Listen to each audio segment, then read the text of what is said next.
Hi guys, welcome back to Logri. How are you all doing? I hope all of you are doing great, all of you are fine and safe. तो आज हम discuss करने वाले हैं Delhi university LLB entrance exam के बारे में। तो 2022 की हमारे पास कोई भी एग्जैक्ट डेट नहीं है एंट्रेंस एग्जाम की, जिसकी वजह से बहुत बच्चे they are not able to focus. And for that I am going to tell you कि क्या राइट स्ट्रैटेजी है, what is the right strategy that you need to follow अगर आपके पास एंट्रेंस एग्जाम की एग्जैक्ट डेट नहीं है। इस वीडियो में मैं आपके सारे क्वेश्चंस का आंसर करने वाली हूँ। चलिए स्टार्ट करते हैं आज के सेशन के साथ। सेशन स्टार्ट होने से पहले प्लीज इस वीडियो को लाइक कर देना, चैनल को सब्सक्राइब कर देना एंड कमेंट डाउन बिलो आपको लॉगरी लगता कैसा है एंड लॉगरी आपकी हेल्प कर कैसे सकता है, ठीक है? Yeah guys, welcome to Loggery. I hope you subscribe to Loggery's YouTube channel and hit that bell notification so that you do not miss any of our videos. And I hope you're following us on Instagram. We're there by the name @IamLogiri. We do pretty motivational stuff out there if you want to stay happy, if you want to stay motivated, and if you want to stay connected a little more with Logiri, then do follow us on Instagram. तो सबसे ज्यादा पूछे जाने वाला question, when is the exam, please tell me the exact date. ये बहुत ज्यादा पूछे जाने वाला क्वेश्चन है कि एग्जैक्ट डेट क्या है एग्जाम की, ठीक है? और बहुत सारे बच्चे बोल रहे दीदी हमें पता कहाँ से चलेगा? एनटीए के वेबसाइट से पता चलेगा। From where can we find out if the notification for the exam is out और नॉट? अब ये कहाँ से पता चलेगा? admission.uod.ac.in नोटिसेस अनाउंसमेंट्स पर हमें बार बार चेक करना है। यहाँ पर ही हमारी नोटिफिकेशन आने के चांसेस बहुत सारे हैं, ठीक है ना? यहाँ पर हमें चेक करना है क्योंकि यहाँ पर ही हमारी नोटिफिकेशन के आने के चांसेस सबसे ज्यादा हैं। ओके, तो ये वाली वेबसाइट हमने चेक करनी है जब भी हमें कोई कहता है कि डेट आ गई है, नहीं आ गई है, या फिर आपके मन में डाउट होता है तो यहाँ पर चेक करना है और कहीं पर नहीं। क्योंकि दीदी एग्जैक्ट डेट नहीं आई है, बिकॉज हमें नहीं पता है एग्जाम होगा कब। तो प्रॉब्लम ये आ रही है कि I don't feel like studying, I feel irritated, I feel angry, I don't know what to do, I don't know how to focus.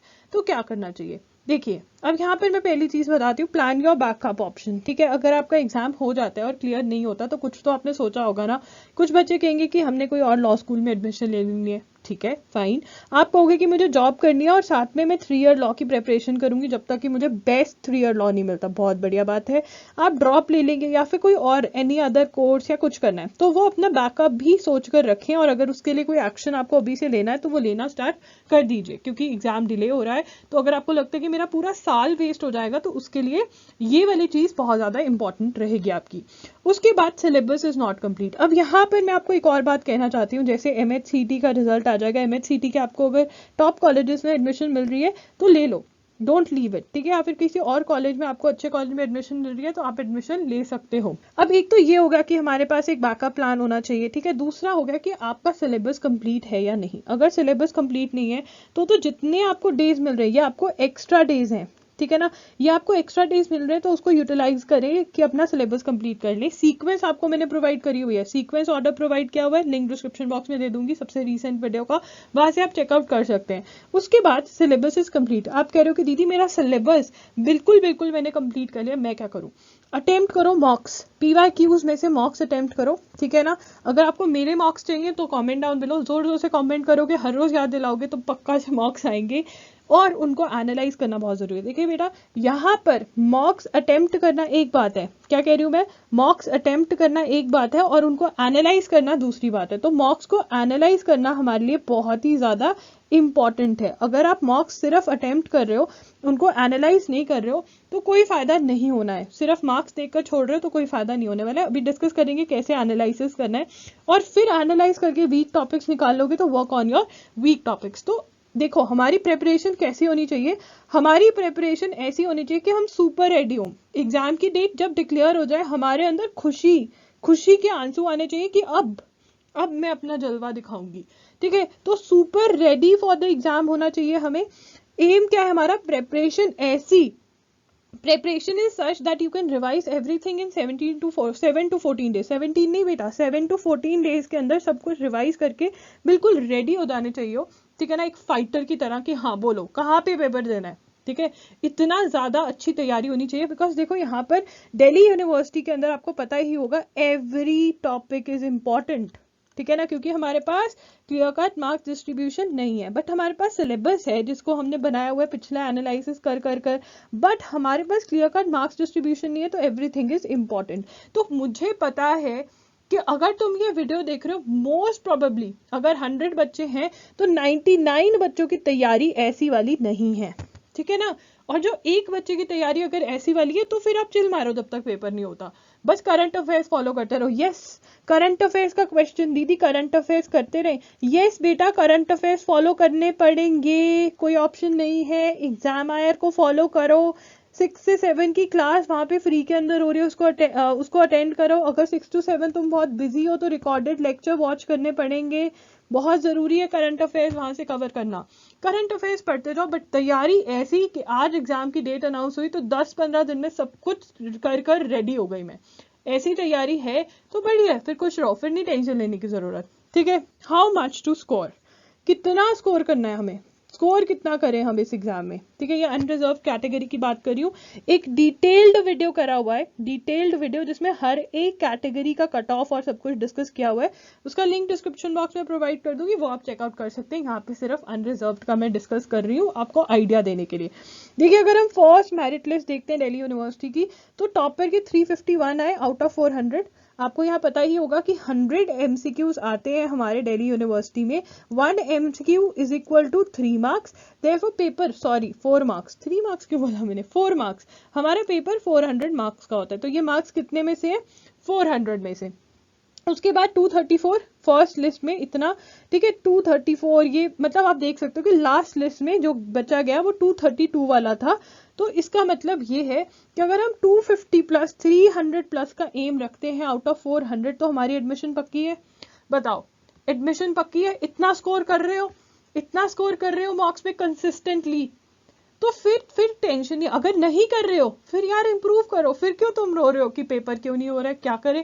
Paper के बाद तुम ये कहोगे कि अरे पेपर कैसा आया था, ये तो बड़ा ही डिफिकल्ट था, अनएक्सपेक्टेड पेपर था, इसमें तो वो चीजें आई थी जो हमें पता ही नहीं थी। तो यार प्रिपरेशन इतनी तकड़ी करो, पेपर जैसा मर्जी आए कवर कर सको। करंट अफेयर्स तुम लोगों के अच्छे हैं, हर किसी के 100% करंट अफेयर्स हो गए, सबने मैगजीन उठा उठा कर पढ़ दी। बताओ, मुझे पता है आधों से ज्यादा के तो करंट अफेयर्स बिल्कुल बिल्कुल जीरो होंगे।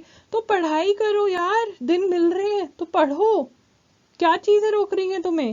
प्रैक्टिस टाइम मैनेजमेंट, जिनका सिलेबस खत्म हो गया वो क्या करेंगे, मॉक टेस्ट अटेम्प्ट करेंगे। और मॉक टेस्ट कैसे अटेम्प्ट करना है मेरे बच्चों, treat entire paper as a unit, सारा पेपर एक यूनिट की तरह करेंगे। और सबसे पहले हम अपने 100% वाले क्वेश्चन सॉल्व कर देंगे। हमारे 100% वाले क्वेश्चन कौन से, जिनका मुझे श्योर शॉर्ट पता है कि भैया यही आंसर है, वो क्वेश्चन कर देंगे, ठीक है। फिर हम आएंगे अपने 50% वालों पर, ठीक है, जिसके ऊपर हम 2 क्रॉस आउट कर पा रहे हैं वो वाले क्वेश्चंस करेंगे।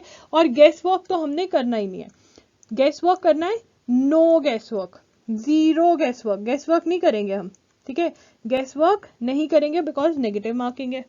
क्या है पेपर के अंदर, नेगेटिव मार्किंग है। तो ये वाली चीजें भी प्रैक्टिस करने वाली है। 50% वाले क्वेश्चंस हमारे कौन से हैं, ABCD, ठीक है ना, जिसके अंदर मेरे 2 क्रॉस आउट हो रहे हैं, ठीक है, इसमें से गैस वर्क कर सकती हूँ। बट जिसमें से मैं सिर्फ 1 क्रॉस आउट कर पा रही हूँ या 1 भी क्रॉस आउट नहीं कर पा रही हूँ तो फिर वो मैंने नहीं अटेम्प्ट करने हैं। रिस्ट वॉच रखो, टाइम का ध्यान। तो दीदी एक बात बताओ, मेरे से तो पेपर अभी जो है पूरे टाइम में खत्म ही नहीं हो रहा है, तो आप extra time low, but note कर लो। मान लो आपने पेपर 11 o'clock स्टार्ट किया, बट आप ज्यादा टाइम ले रहे हो, जितना टाइम जरूरत है उससे ज्यादा, तो आप नोट करो साइड पर कि मैंने इतना एक्स्ट्रा टाइम लिया, तो इवेंचुअली स्पीड बढ़ जाएगी।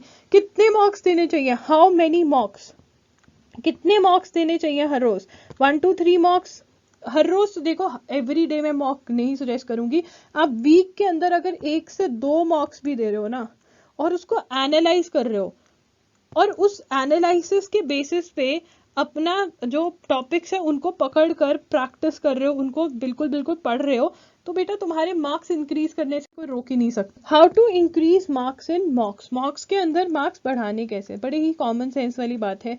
मेरे मार्क्स अगर कम आ रहे हैं, मार्क्स अगर कम आ रहे हैं तो इसका मतलब कुछ टॉपिक्स हैं जिसमें मैं वीक हूँ वो मैंने वीक टॉपिक्स ढूंढ लेने हैं। वो कैसे ढूंढूंगी, जब भी मॉक अटेम्प्ट करना है उसको एनालाइज करना है, जो गलत क्वेश्चंस है उनके टॉपिक्स नोट कर लेने हैं। ऐसे जब मेरे 2 से 3 मॉक्स अटेम्प्ट कर लो, ठीक है, और ये डाटा इकट्ठा कर लो कौन से बार बार टॉपिक्स गलत हो रहे हैं, कौन सा सेक्शन मेरा वीक है, उस पर काम करना स्टार्ट कर दो, जीरो से काम करना स्टार्ट कर दो। ये लिस्ट आपके पास राइटिंग में होनी चाहिए कि मेरे कौन कौन से टॉपिक्स जो हैं वीक हैं, ठीक है। उसके बाद जीरो से काम करना स्टार्ट करोगे तो क्या करोगे, study those topics from scratch. कौन से टॉपिक्स फ्रॉम स्क्रैच, जो आपके वीक टॉपिक्स है उनको स्क्रैच से पढ़ेंगे, थ्योरी पढ़ेंगे पहले उनकी, फिर उनको मार्क करेंगे, दोबारा से समझेंगे और करेंगे प्रैक्टिस, क्या, क्वेश्चंस, प्रैक्टिस करेंगे क्वेश्चंस। तो जीरो से बिल्कुल बिल्कुल हमने ये पढ़ना है। अगर आपको लग रहा है जो आपके पास स्टडी मटेरियल है वो सही नहीं है तो फिर आप मेरे से कांटेक्ट कर सकते हैं। आप मेरे साथ 1-on-1 सेशन बुक कर सकते हैं। 1-on-1 सेशन पेड होता है, इसका लिंक डिस्क्रिप्शन बॉक्स में है, नहीं तो आप मेरे साथ इंस्टाग्राम पर भी बात कर सकते हैं, जो कि ये फ्री के अंदर बात होती है।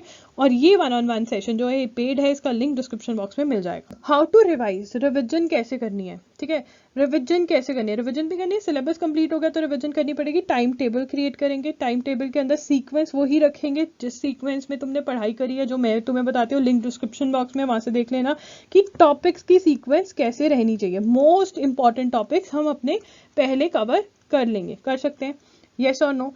उसके बाद यहाँ पर revise from the same books और study material from where you studied the topic at first, ठीक है ना। तो नई बुक्स उठानी नहीं है, अनलेस एंड अनटिल ऐसा लग रहा है कि वो बुक जो है उसमें से मुझे सही समझ नहीं आ रहा, तब नई बुक उठाओगे, नहीं तो पुरानी बुक में से थ्योरी पढ़ोगे, जो मार्क्ड है उसको पढ़ोगे। एंड क्वेश्चन सॉल्व करना बहुत जरूरी है, टॉपिक वाइज टेस्ट लोगे, रैंडम क्वेश्चन सॉल्व कर लोगे। इवन अगर पहले वो क्वेश्चन सॉल्व करें दोबारा से क्वेश्चन लगाओगे। What should your day look like, जब तक हमारा एग्जाम नहीं होता है तब तक मेरा दिन कैसा लगना चाहिए, मेरा दिन ऐसा लगना चाहिए, जिस दिन मैं मॉक ले रही हूँ, जिस दिन मैं मॉक टेस्ट ले रही हूँ, चलो उस दिन फिर मैं अपना वर्किंग ऑन वीक टॉपिक्स और मॉक्स ही अटेम्प्ट करूंगी, और फिर यहाँ पे रिविजन को छोड़कर मैं एनालिसिस कर लूंगी। जिस दिन मैं मॉक्स ले रही हूँ उस दिन एनालिसिस प्लस मॉक्स कर लूंगी, बिकॉज एनालिसिस करना जरूरी है, वही मुझे वीक टॉपिक्स बताएगा।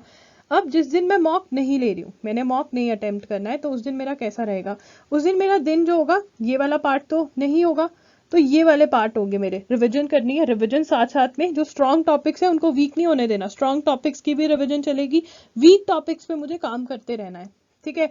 तो मुझे क्या करना है, अगर मेरे वीक टॉपिक्स बहुत ज्यादा है तो मैं दिन के 6 to 7 आवर्स भी अपने वीक टॉपिक्स को दे सकती हूँ, और बाकी 2 से 3 घंटा मैं अपनी रिवीजन को दे सकती हूँ। क्लियर आ रहा है या नहीं, दिन ऐसा सा लगेगा। अब तुम्हारा जो डे है वो ऐसा सा लगना चाहिए, ठीक है। जिस दिन मॉक ले रहे हो उस दिन मॉक अटेम्प्ट करा प्लस एनालिसिस में दिन निकाल दिया, और अगर पढ़ने का टाइम है तो वीक टॉपिक्स देख लिए, और जिस दिन मॉक नहीं करे उस दिन वीक टॉपिक्स और रिवीजन। स्ट्रॉन्ग टॉपिक्स को पीछे नहीं छोड़ना, बार बार बार रिवीजन करना है, कर सकते हो। So guys that's it for today's video. अगर आपको ये वीडियो हेल्पफुल लगा तो वीडियो को लाइक कर देना, चैनल को सब्सक्राइब कर देना, बेल बटन पे हिट कर देना। एंड गाइस जो भी अपनी क्वेरीज है कमेंट सेक्शन में you can leave your queries, I will read your queries and I will make sure कि अगर उस पर वीडियो की जरूरत है वो कर दूंगी, आंसर बैक करने की कोशिश करूंगी। नहीं तो आप 1-on-1 सेशन बुक करवा सकते हो। अगर बहुत बड़ी प्रॉब्लम है, आपको लग रहा है कि बात करनी बहुत जरूरी है, तो लिंक डिस्क्रिप्शन बॉक्स में 1-on-1 सेशन के लिए जाइए। एंड आप मुझे इंस्टाग्राम पे भी मैसेज कर सकते हैं, इंस्टाग्राम पे मेरा हैंडल है @IamLoggery। And guys please do follow Examire. Examire हमारा करंट अफेयर्स का चैनल है, वहां पर हम डेली एनालिसिस करते हैं, तो वो भी आपको हेल्पफुल रहेगा। और इंपॉर्टेंट MCQs वाली वीडियो जरूर देखें वहां पर एग्जामायर पे, ये आपको बहुत ज्यादा हेल्प करेंगी, राइट। चलिए that's it, Loggery signing off, I will see you super soon, bye and take care.